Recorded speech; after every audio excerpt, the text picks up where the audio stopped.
Good morning. आज आहे Saturday. जसं की काल मी म्हटलं होतं सॅटर्डे आहे म्हणून आपल्याला मुलीच्या टिफिनमध्ये नाश्ता द्यावा लागतो. आता एवढ्या महिन्यापासून मी सकाळी उठून मुलीसाठी टिफिन बनवते, पण अजूनही माहिती आहे का, मला सकाळी उठून या किचनमध्ये मुंडकं टाकायचं इच्छा होत, पण तरीही आपला आळशीपणा बाजूला करून मी तिच्यासाठी टिफिन बनवतेच. आणि माहिती आहे का, मी साबुदाणा मस्त एकजीव करून घेतला. त्याच्यानंतर मी शेवटी त्यामध्ये शेंगदाणे टाकते. मी आधीच ते टाकून देत नाही, म्हणून आधी मी हे चांगलं झाकून शिजवलं आणि त्यानंतर मी त्यामध्ये शेंगदाणे टाकलेत. म्हणजे शेंगदाणे कसे खुलल्यासारखे दिसते. ते चिकटलेले शेंगदाणे मला अजिबात आवडत नाही. तर हे तर झालं आहे रेडी. मुलीसाठी टिफिन भरून घेते म्हटलं तर ते आधी गरम होतं. आणि हे लक्षात ठेवायचं की कधीही गरम गरम जेवण मुलांच्या टिफिनमध्ये टाकायचं नाही. तिचं टिफिन केलं पॅक आणि त्यानंतर मी तिला घेऊन परत निघाले तिच्या स्कूलमध्ये, कारण आज माझ्या मॅडमचं होतं रिझल्ट. आता माहिती नाही त्या रिझल्टमध्ये तिने किती दिवे लावलेत, पण काहीच महिने झाले तिला स्कूल जॉईन करायला, त्यामुळे तिला काही जास्त प्रेशर द्यायचं. इकडनं आल्यानंतर परत आपलं जे काही आहे ते ज्वेलरीचं सामान घेऊन बसले, कारण आज इट इज, जसं मी नेहमी म्हणते, मला खूप सारे ऑर्डर्स आहेत आणि ते कंप्लीट करायला मला आत्तापासूनच बसावं लागेल. 14 तारखेपर्यंत सगळे ऑर्डर्स द्यायचे आहेत, कारण त्यानंतर म्हणतात की संक्रांत आहे नाही. आता ते काही माहिती नाही.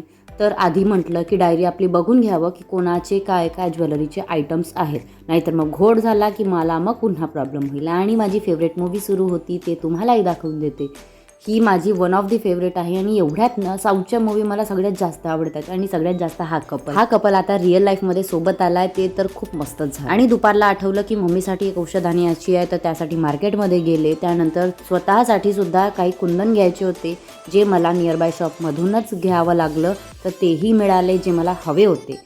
आणि तिकडनं आल्यानंतर मम्मीने म्हटलं की बाई मला बरं वाटत नाही आहे, तर चहा बनव. तर चहा बनवला बढिया, कारण मी तर चहाला कधी नाही म्हणतच. आणि आठवलं की फ्रीजमध्ये आहे बासुंदी, न्यू इयरची बासुंदी जरा उरली होती, तर तेही खाऊन घेतली.